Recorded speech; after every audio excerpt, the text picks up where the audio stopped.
episode of Outcasts to Icons. Now, in our last episode, we beat Kami Otissa by 4-2. Actually, that's the second time this season we beat them 4-2.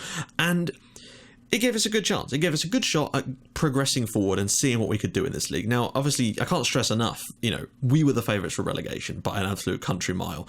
And to achieve anything other than getting relegated is fantastic. I'm really pleased, and I think this is the first step on a good journey as part of Norm's career, where he really starts to make a name as a manager, and I think this is important. So let's just jump straight in. We've had quite a few games to go through, of course, because I want to get a big clump done so we could do the last game of the season in this episode, and it's becoming the last game of the season has actually become a lot more important than I ever dreamed it could be. And I say dreamed, it's more of a nightmare. So we started off away at Derenea, and this game was a ridiculous game. I'm serious. We got, again, it was one of those ones where 4 players went off injured and we could make no tactical substitutions. The issue with this game as well was the fact that Derenea only had 12 players in their squad for this match. They had an out 11 and a goalkeeper on the bench. They got their striker injured after 11 minutes, which meant that their goalkeeper from the bench had to come on and play up front for them. And then we spent the rest of the game basically battering them and still didn't score. And that is just awful and unacceptable, basically. We can't do that, and we should have won, basically, but we didn't, and that's our fault. I mean, we didn't create that many chances, because obviously they shut up shop the moment that happened, but still, we should be doing better. We should be able to break down. I mean, we just threw everything at them because we knew they weren't going to be able to score with a goalkeeper up front, and yeah, basically, and they couldn't make any substitutions either after that, which meant that, of course, they had to just stick with what they got. But unfortunately, the game was kind of hampered in the sense that, we'd already made all of our substitutions by just after half-time as well, and then got an extra one injured there. And of course, people are out for ages now. And that's not the only bit of weirdness that's happened this month, but shit happens.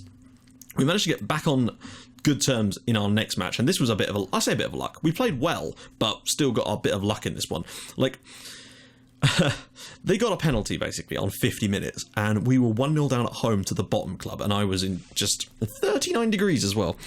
I was thinking, if we lose this, I can feel it slipping away from us basically. So then a couple of minutes later, Themistocleus got himself sent off again. He spent most of the season on the bench because he's been banned now, and it's disappointing. That being said, we did equalise through Cipriano on 66 minutes, and it gave us a little bit of hope. This was after we went down to 10 men, remember. Then, amazingly, Calivas went through a minute later and made it 2-1, and I thought, Christ, we're actually going to win this with 10 men. That shows some real fight. But then, insta-highlight, couldn't change anything. Demetrius Katakis put them back level again, and I thought, no, we're playing good at the moment. We were actually playing a lot better after this, because when we went down to 10 men, they switched to a flat 4-4-2, which actually played into our hands. So I just thought, fuck it, let's go for this. We left Demetrius Iosif up front, and he was able to score the winner 13 minutes from time. We held on and got a crucial victory. And it kept us unbeaten. We'd not lost a game for a little while before that. 1, 2, 3, 4, 5, 6, 7 games unbeaten wasn't a bad little run to go on. Unfortunately, next away game was away at Paphos, and you might think, well, they're a poor team. Yeah, but they come flying back up the league, and as a result of this win, they actually went 4th, and they were just good. There was nothing we could do. I'm saying nothing we could do. We were poor, they were good, as simple as that. Pedrinho went through several times. They were playing a 4-4-2 as well, but for some reason, they must have incredibly fast players. I can only assume that Pedrinho is fast as hell. Oh, okay. Because they just kept breaking our back line, and I'm not entirely sure why. I don't know. It wasn't really. It was a weird one. They just kept breaking through, even though we were playing a 4-4. We were playing our usual system that works against them. Didn't work in this one, and they won't always work because obviously there's nuances in their tactics that we do not know about. But look at that. They really dominate the possession, particularly in our final third. They pressed very high up the pitch, and it worked for them. And that sort of set us on a little bit of a backtrack now. Now, in our next match against Omonia, it was one of these ones. We were at home, and they're a tough team. And the same kind of thing happened. They kept breaking our backline, and I wasn't quite sure how we could fix that. But as you can see, Demetrius Iosif managed to equalise for us on 3 different occasions in this game and score a hat-trick and rescue us a point here. And maybe it is just that we're getting towards the end of the season. The players are getting a little bit knackered. We've got huge money troubles at the club, but the fact is we're still plugging away. And at one point, we actually found ourselves with a 6-point lead over 3rd place. Unfortunately, that's evaporated now because Agia, Napa have been absolutely rampant over the last few matches. Next match was away at APEP, who are, again, a fairly solid side. And we were under the cosh in this one for most of the game until Mikhail was sent off on 58 minutes. Once that happened, we kind of pulled ourselves back in, threw everything at it, and Pantelis Tavru scored a great goal to level the game up and at least earn us a point away from home and stop us from losing. We're at least picking up points in these games, just not wins, and that was the crucial thing. And in our last match, as you can see, we got a draw at home to Asil, and that is not the most amazing thing about this game. Oh no. The worst thing about this game is the fact that both Kalivas and Cipriano were both sent off for diving. I'm not even joking. I've never seen that before. I think I've only ever seen on FM one player ever sent off for diving. But no, we had 2 players sent off for diving. And the thing is, the match engine thing said that they were both penalties. I was gutted because we didn't. I mean, and let's just put this very clear. They got a penalty in the third minute, which Kyriakou scored to put them ahead. They then went 2-0 up when Canetis scored, and I was like, oh god, it's going to be one of these games, unfortunately. Then Lugero scored a wonderful free kick to make it 2-1. Of course, in between that, Kalivas had been booked and then sent off for diving. Like, we should have had a penalty there, but then we got a free kick, and we could have been 2-2 though. I was thinking to myself, Then Wesley M got them a 3-1 lead, and from that point on, it was kind of, Then, Pantelis Tavru, with a wonderful, he just broke the defence and scored a wonderful one in the bottom corner, made it 3-2. Bear in mind, playing with 10 men at this point at home to an absolutely rampant team who have just won everything this season, it would seem, we were doing quite well. It's 3-2 at this point. Then, we go, who was it this time? Yeah, Cipriano goes through, breaking down that wing, and you know what he's like, usually he'll cut it back, but instead he just gets fouled, and then he's sent off for diving as well. And then, amazing, we should have had 2 penalties, which instead got us 2 red cards. The thing is though, not only that, but both of those red cards, those second yellow cards, have meant that they have both been banned for 3 games each. That's really harsh for a second yellow. 3 games! Every single red card in this league gives you a 3-game ban, no matter what the offence is. So it doesn't matter if it's violent conduct or a harsh tackle. Professional foul, 3 games. Second yellow card, 3 games. I'm pretty certain if you get 4 bookings, like 10 games or something, it's really harsh, some of the suspensions. But then every team in the league obviously has the same problem. But I was just gutted because now we're going to be missing these 2 for the last game of the season as well. But what we really should talk about is Iosif. The ball is cleared down the line. 85 minutes, he's running at the defence. He goes round 2 of them. Tries to sort of do a cross shot. Eventually it goes in off of Giannis Diamantis, and we've got a 3-3 draw. And I couldn't believe it. We deserved more than that. I mean, from the chances that we should have had 2 penalties, got 2 men sent off instead.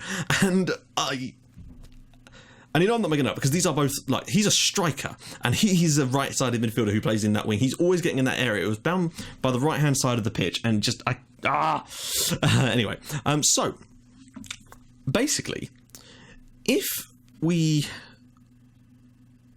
I'm trying to think. I mean, basically, it's given us a really tough task. But the fact is that late goal has given us the slimmest of hopes of getting something, basically. Now, with Agia Napa now into that second spot, we are behind them, 3 points behind. So we have to win there. But we also have to win by a certain amount. And then have to rely on Ortelios to lose against one of the... or to not win against one of the teams in the relegation zone. It's a tough ask for us. But the fact is, regardless of what happens, it's been an extremely good season for us. And I'm still very, very happy with the performances generally. The lowest we can finish is 8th, but I'd be absolutely gutted if we were to finish 8th. I'd say we're more likely to come as low... I'd be gutted if we finished as low as 5th, to be honest. I think 3rd place is deserved, but, you know, you deserve to finish where you finished. Simple. So... we've had a youth intake as well, and there was one guy particularly that's come through that I'm a little bit interested in, which I'll show you guys in a sec, because I put him in our first team squad anyway. Top goal scorer is Tavro with 9, 7 goals for Kalivas, and Cipriano has 6 as well. As for assists, Kalivas with 7, Cipriano with 7 as well. Player of the match is Cipriano with 3, Lugero with 3, and Castanas, of course, with 3 as well, who is out injured as well now. Sotilio has the most yellow cards with 7. Most red cards is obviously Themistocleus with 2. Average rating is still Castanas. Right, now, let's jump straight in. I'll show you the guy that I'm quite... oh my god. I don't know what to do about this system. So I'm going to try our different system. I'm not going to... because we played this system against them in our home game when they played a system like that, and we got battered. So I'm going to try one that Funkstar suggested. This is a little bit different. We're just going to do a quick pick here. And what I'm going to do as well is... where is it? Oh, he's not registered. So we can't actually play him, which is a pain. Which is, I don't understand. He's 15 years old. Surely he doesn't have to be registered if he's like under a certain age. But apparently in this league you do, and that's a bit annoying. But my point is, he's already a 3-star player. He's a 15-year-old who's a 3-star player. And for that is, I mean, you won't get that at any other sort of level. You know, at this level, you can get youth players come through that actually already have a decent current ability. I don't know what his potential is like, but hey, it looks pretty decent. He actually has some stats that are like yellows, and look, bravery is high, flair is high, work rate, marking, passing, not bad at all. And you know, I'm really pleased to see a guy like this come through. So this is Nicholas Constantinou, and next season I think he'll be absolutely crucial for us. I've signed him up. I had to spend a little bit of money, but we have £55. Hopefully we can sort ourselves out. But we're in like £300,000 worth of debt now as a result of that weird thing with all the youth players suddenly having £230 a week, which is because you can sign them up for 55. So why did it do? I don't know. Really strange. But it's a shame you can't play today, really, but we're going to try this other system, basically. Let me just make sure I've got everything set up properly for it. We're away from home, but we've got to go attacking. We have to win this game. We need to win it by more than one goal. That's the issue, unfortunately. We can't afford to just win. A 1-0 win will not do it for us. We need to win by 2 clear goals. We're not going to be structured. We're going to be a bit more flexible, because that's the way we just sort of, that's how we do. Of course, we don't have anyone to come out on the right because Kara's out injured, Castanas is injured, Moraes is injured, Cipriano is suspended, Constantinou can't play, Calevas is suspended, and Chatsipiris is injured. So we're going with Chatzarios up front, Iosif, Pavlu, Tavru, Lugero, Cipriano, Constantinu, Sotiriou, and Sophocleus, and obviously Ziyech in goal, who will, of course, again be leaving at the end of the season. He's told me he wants to leave because he's homesick, and I said he could go home for a bit, didn't like it. I will also show you my manager stats after this episode, after this game, but we're just going to get in now. I don't think we've got much of a chance, but you just never know, guys, really do, because the thing is, sod's law, right? We'll win the game 2-0, and then we'll end up, Otelios will win, and we'll end up losing it on goal difference. That would be just gutting.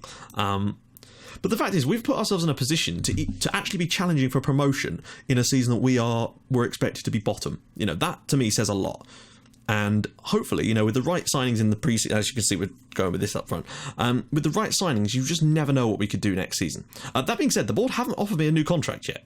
So there's still that up for grabs. They haven't actually said I'm getting a new deal, and I only signed a 1-year deal, of course, at this level. You know, you generally do that. Oh, come on. What is that? He's literally on top of him. How does he not get a foot in? I hate that. It's one of the worst things about FM, I find, is when their player is literally on top of them and they don't put a tackle in. Like, they sort of stand there and vibrate but don't actually do anything. It's so frustrating to watch. And it happens at all levels, not just at the lower levels. It used to happen on... Look, he's right. No, it's gone through his legs, but he's literally just... stick a foot out. Do anything. Okay, well... We've actually not started too badly. Despite going behind, we have not started awful. We've had some half chances here, but fact is, what's going to end up happening is probably end up conceding a penalty in the end or something. That's a poor ball out. I'm trying to think of the best way we can do it. I can't believe we'd fallen to 6th at the moment. That is ridiculous. Oh, come on. Good stuff. Okay, well, I'd be really disappointed if we did finish 6th. I have to say, that would be a really gut-wrenching way to finish, is to finish 6th after a season where you've been so good. But it's still top half, I guess, but it's just disappointing, especially to concede goals like that. Yeah, well, then close them down. Oh, not another one, surely. I mean, they've turned on the pressure a little bit now and have become a better team, but I don't know how to play against this formation at the moment. Oh, sorry, I thought that was going to go in as well. I'd have fucking raged if that had gone into. I guess we can take solace from the fact that they've just scored that one irritating goal on a long shot, but what can we do at half-time? Where do we go from here? Let's firstly adjust the opposition instructions. Let's take a look at this system of theirs then. So what can we do to try and... As much as I would like to bring on like a defensive midfield type of player and move him back there, I'm not sure how much difference that would make. Whether having someone like that might do that. I just don't know at this point. It is a complete... what I will do though is make him attack minded, because we need to just get some men forward in the second half, and I'll make him a shadow striker instead on attack and see if we can bring someone off the bed. Yeah, we'll bring Christodoulou on for him. I don't know at this stage. It's a tough one. We're going to have to raise the tempo a little. We're going to push them. Look, usually lower tempo works well away from home, but at the moment it just isn't. Look for the overlaps. It is just a tough one. I'm going to push higher up. I know that that's probably silly, but, you know, what can you do? You're 2-0 down. What do you do? It's disappointing, but again, we can't forget the fact that we were never expected to get anywhere near this. Oh, well done, guys. Maybe don't let them do that all the time in the second half, though. Yeah. Really, did you have to foul him there? You literally didn't need to. I've not got them on gut stuck in, have I? Tossed her and cleared away. Really, that's a corner? Okay. Well, if the text says it, then it's true. Dear.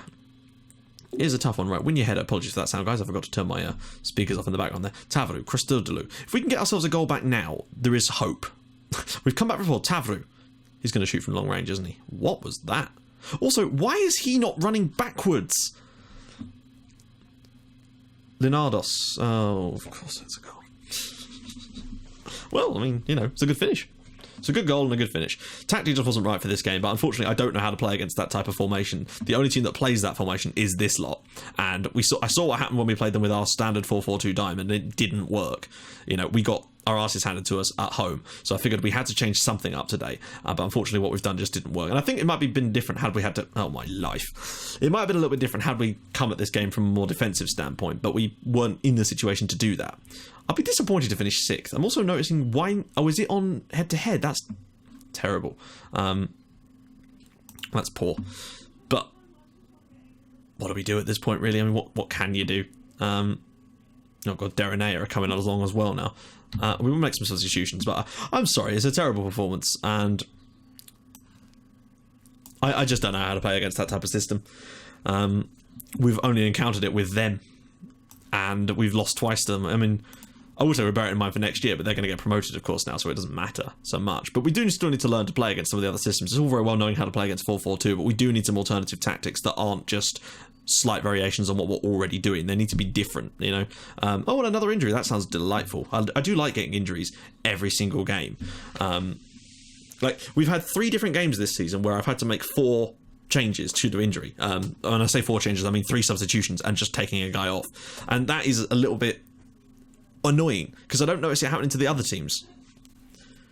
Right. There we go. So, 6th place in the league is disappointing, really, when you consider how well we've done this season, but shit happens. I'm really gutted to come 6th after... I can't remember the last time we were dropped as low as 6th, but, you know, we finished, 11 points above the relegation zone, and that's good for me. We're a lot closer to promotion than we were to relegation. Just unlucky. Well, not unlucky, because, you know, there are better teams, and we need to realise that, but it's still a bit of a shame. I think we've performed massively above expectations, and that's what I mean by that. Like, we've been much, much better than anyone gave us credit for, and that's important. So let's take a quick look at my my profile. Right. Okay, so as you can see, my motivation is now up to 6, mental coaching is 6, as is my attacking and defence coaching, which is good to see. Anything's still on 2. Determination is still a bit low, and level of discipline is a little bit low, and my working with youngsters is still a little bit low, which is disappointing, but... win percentage is 34 now. It's not as bad as it was. We've certainly improved, I think. We've also had 50 games in management now. Got ourselves that National C license. I don't know. I don't know if we're actually ever going to be able to get another license at this club because they've got no money, which is a bit disappointing. As you can see, we've got some decent scouting knowledge. Like, I feel like later, a long way down the line in this series where we are, you know, managing a big club in, like, Champions League or whatever, hopefully. Well, that's the plan. We're going to have a ridiculous scouting knowledge of some really obscure countries, and I think that could come in quite handy at a later date, so I'm certainly not knocking it. But I don't know, I feel like overall it's a positive season. To come 6th when you're expected to come dead bottom, and to be in with the chance of going up on the final day, or not going up but getting into the playoff, is a fairly solid season. I have to say, I'm pretty pleased with it. Next season I really do want to see if we can kick on. That's if they give me a new contract, but I feel they will do. It's just whether they...